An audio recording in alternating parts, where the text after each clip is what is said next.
starts with the best technology and a team that puts you first. AO Multi-Specialty Clinic, your partner in health, your partner in life. The Live Viper 6 Skyview Network, sponsored by Terry Lambert Hyundai.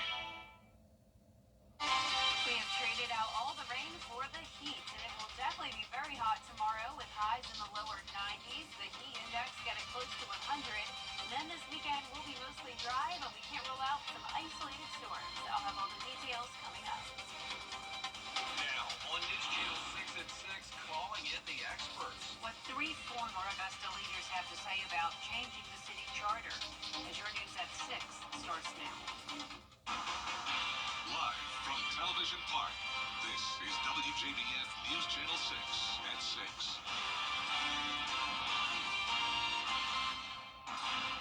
Good evening, everyone. I'm Jenny Montgomery. I'm Brad Means. We do thank you for joining us as coverage you can count on begins with a local family losing their home after a fire last night in Richmond County. Isabella Moody is live at the house where this fire happened. What can you tell us now, Isabella?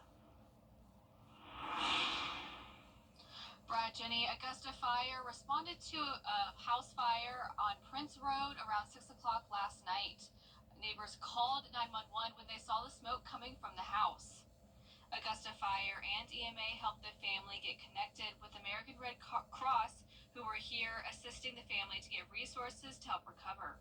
I spoke with a neighbor who was taking the trash out when she saw the smoke. She says the fire was spreading fast and she went over and yelled for the family to get out. I think the house next door is on fire, and she came out and she said it is. Let me call 911.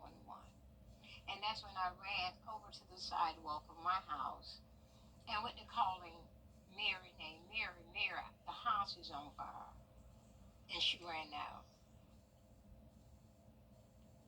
The fire department says the fire was electrical and no injuries were reported. Live in Augusta, Isabella Moody, WJBF News Channel 6. Back to you guys. Thanks, Isabella. It's time now for a check of the weather. Here's Chief Meteorologist Jenna Petracci. Jenna? Well, it's a pretty nice day today, but definitely feeling warm and muggy. Here's a live look in on our Terry Lambert Hyundai Skyview cam in Augusta. You can see mostly sunny skies.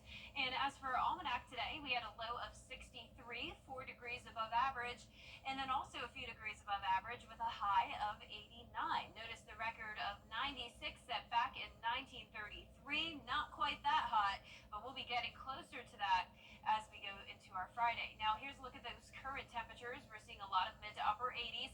Thompson at 85, 87 in Evans, 88 in Allendale and Augusta. Aiken, you're at 86, 82 in Saluda, and 84 in Edgefield. So we did have a few places get to the 90-degree mark today. Now we're just a couple degrees below it. Winds are coming out of the southwest. A nice breeze here, 10 miles per hour in Augusta, 11 in Aiken. You can see on satellite and radar, we do have mostly sunny conditions, but some clouds here and there. No rain expected, though. All of that rain is along these fronts. So we have a cold front to our west. That's producing some severe weather. Moving into Tennessee now. We also have a warm front to our north, and there's a severe thunderstorm watch along that as well, with some stronger storms in North Carolina. We're going to keep things dry tonight and again tomorrow. It's going to be a mostly clear night, and temperatures will dip down into the upper 70s by 9 p.m. A high heat index tomorrow with the actual temperature even up to 93 degrees. This weekend we are staying hot and also mostly dry, but there is the possibility of some isolated storms. I'll have a look at your futurecast for this weekend coming up, but back to you. All right, Jenna, thanks. Hurricane season, can you believe it, is almost here. And South Carolina's governor says the time to prepare is now. Today, Governor Henry McMaster toured the state's emergency management headquarters in Charleston. He says every storm has the potential to be a disaster, but his focus is on saving lives. A disaster does not have to have a loss of life with preparation and understanding of what's happening. We lost 49 people in Hurricane Helene. SCEMD Director Kim Stenson says FEMA has indicated it will provide services during hurricane season to South Carolina. The Small Business Administration is extending its loan program for people impacted by Hurricane Helene with a 60-day grace period until the end of June. The SBA says the low-interest economic injury disaster loans will allow people to pay for ordinary expenses, to recover from revenue losses, and fixing their home up for future storms. You can get a loan up to $2 million for up to 30 years. There is an application fee, but there's no prepayment penalty and no payment for the first 12 months. Individuals can apply as well. We assist renters for up to $100,000 for the interior context of their homes. For homeowners, we assist up to $500,000. They also qualify for an additional 20%, whatever the amount they were approved for mitigation purposes, to be able to be more resilient to a storm in the future. So retaining walls, sub pumps, actually lifting the foundation of the home itself. You can apply online before June 30th at lending.sba.gov. The group looking at possible changes to the Augusta City Charter being told to leave it alone. 3 former commissioners delivering that message. George Escalon has the story. Ben Hassan served 8 years on the Augusta Commission. He knows the structure of the government, and he wants the Charter Review Committee to keep it that way. And as you embark upon this charter, to see that and believe in the mindset that you're going to make a better community, I'm here to tell you it's not going to happen. Moses Todd also served 2 terms on the commission, telling the committee when it comes to the charter, if it's not broke, don't fix it. It's not broken. We need to keep the guardrails up as far as the taxpayers' funds go. Marion Williams served 16 years. He knows the charter gives the power of taxes or hiring department head to the commission, but he suspects the Charter Review Committee is considering giving those powers to the mayor or administrator. As obvious as the nose on your face, man, and it's crazy not to think that's what they're doing. I had not been back in these chambers since I come out of office until I saw this group was forming.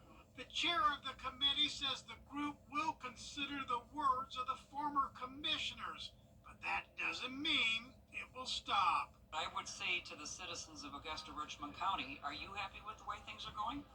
Or is it possible that the structure laid out needs some tightening, some clarity, and some chain of command? Committee members were surveyed on what needs to change in the government and stay the same. Their secret answers given to the UGA School of Government for discussion at the next meeting. In Augusta, George Escalon, WJBF, News Channel 6. The Georgia Department of Transportation and local law enforcement are urging the public to obey traffic laws. The Richmond County Sheriff's Office has responded to 3 deadly crashes in the last 2 weeks, including the crash on Peach Orchard Road that killed 8-year-old Camden Poole.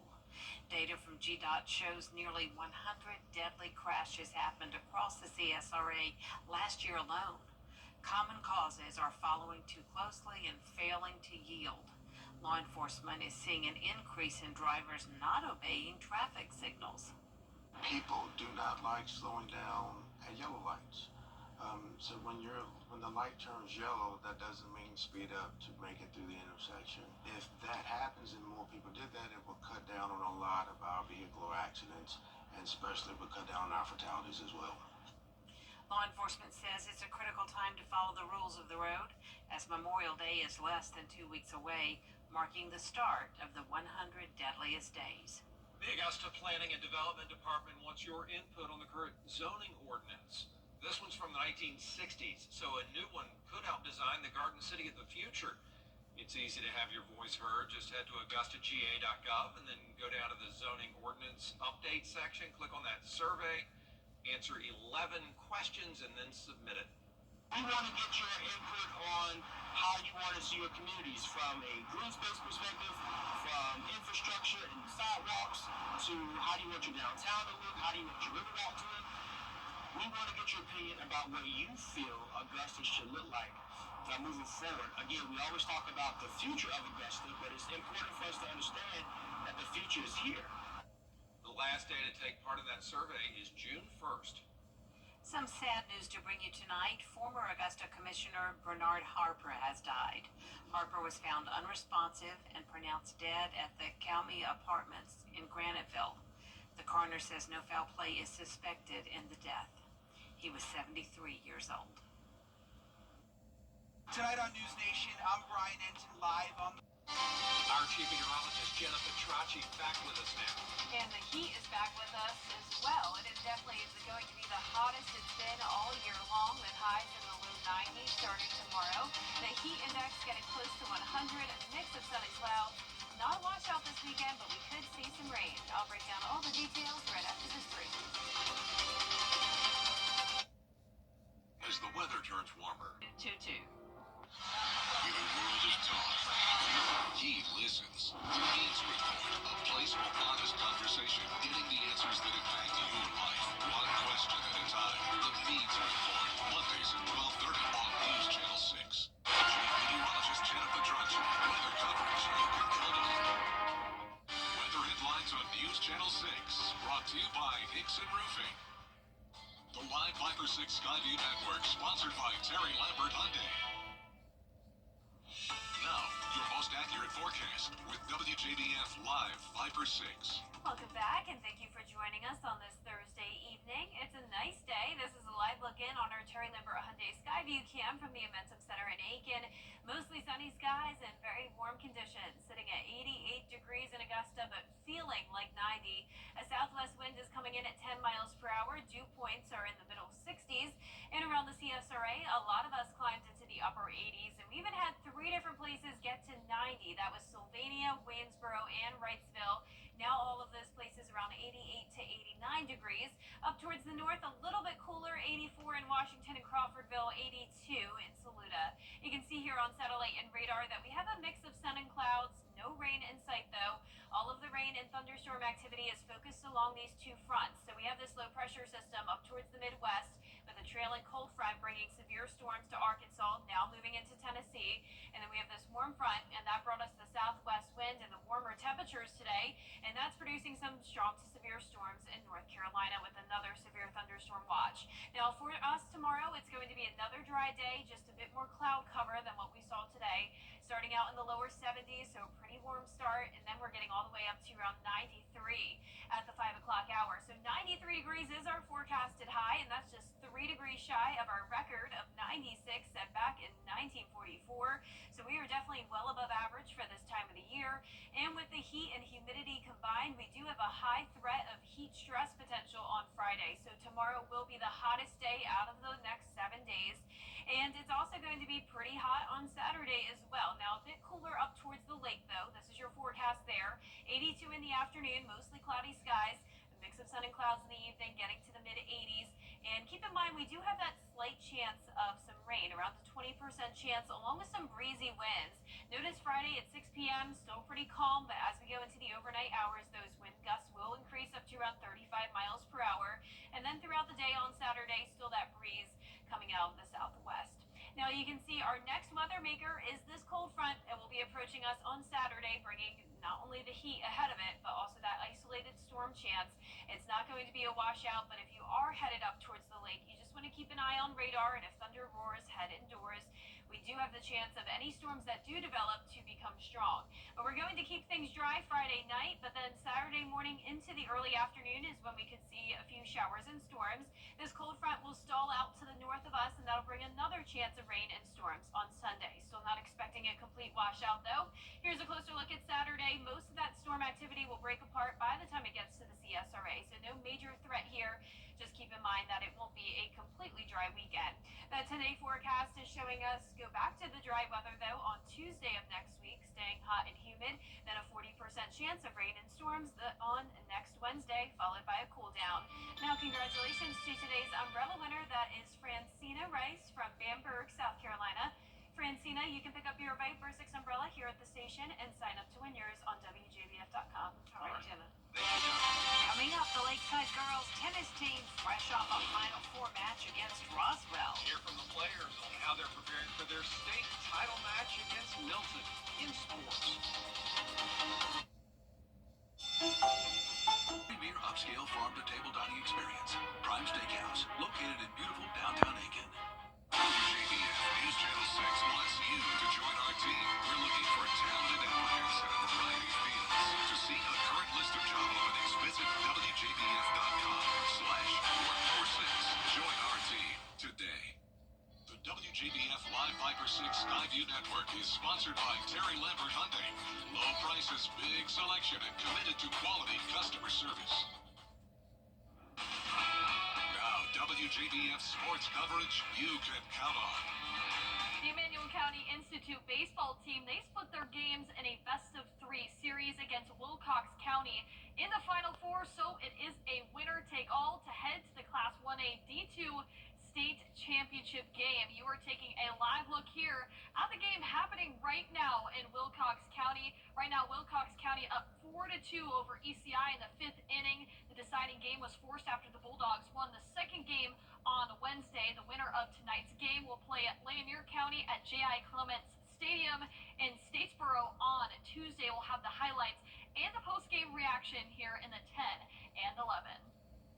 Now over to the tennis courts. The Lakeside girls team came away with a thrilling victory against Roswell in the Final Four. The tennis team will play Milton in Atlanta for the state title. The road to state included sweeping their competition in the round of 32, Sweet 16, and Elite 8, then beating a tough Roswell team in the Final Four. Now it's their second consecutive trip to the state championship. They're seeking their first title since 2013, but this time around, they're hoping all their hard work will pay off. I think all of us have that extra bit of motivation to win since we've been there last time and we know what it's like to compete for the state final. So I think this year we're gonna try even harder. Feels great. I feel like we really have come a long way as a team, and outside of the season too, we've bonded and been able to do team bonding. There's definitely nerves. There's to mentally prepare. You just gotta you just gotta stick with your game, stick with what you know, and just know that either way, we did so good just coming to state. The team plays either on Saturday or Monday. Now the Augusta men's golf team are fresh off a 5th place finish in the Tallahassee Regional. That was good enough to punch their ticket to the NCAA championship for the first time in 8 years. The team will have a championship send-off on Monday from 4 to 5 p.m. at Forest Hills Golf Club. A chance for fans to cheer on the Jags before they head out west to Carlsbad, California for the NCAA championship on May 23rd. Now, of course, be sure to join us for our new show, 6 Sports Saturday, every Saturday morning at 9:30 a.m. Right after Good Morning Augusta, we'll have spring sports coverage, coaching news, spring football, and so much more. Now, if you're like me and definitely not a morning person, just simply record it so you can still watch the show so you don't have to be live for it. Yeah, check it on the DVR. Good idea. All right, thanks. Thanks. We'll be right back. Years ago, I lost my father. Frank, can I help it if I'm not as rank as you? Weeknights starting at 6 on MeTV. Our 10-day forecast is showing a dry day tomorrow as we heat up to 93 degrees, the hottest day out of the week. Then some isolated storms possible this weekend. An endurance swimmer is going to mark the 50th anniversary of Jaws with the first swim around Martha's Vineyard. Louis Pugh thinks sharks have unfairly gotten a bad reputation from the movie, and he hopes his swim will change public perceptions. His mission begins with a 3-hour test swim in Massachusetts. All the best to him. Wow. Something I would not do. Yeah, no, it did scare us from going to the beach for a while when it came out. So. Yeah. Thank you all for watching. We're back at 7 after World News Tonight. We'll see you again for News Channel 6 at 11.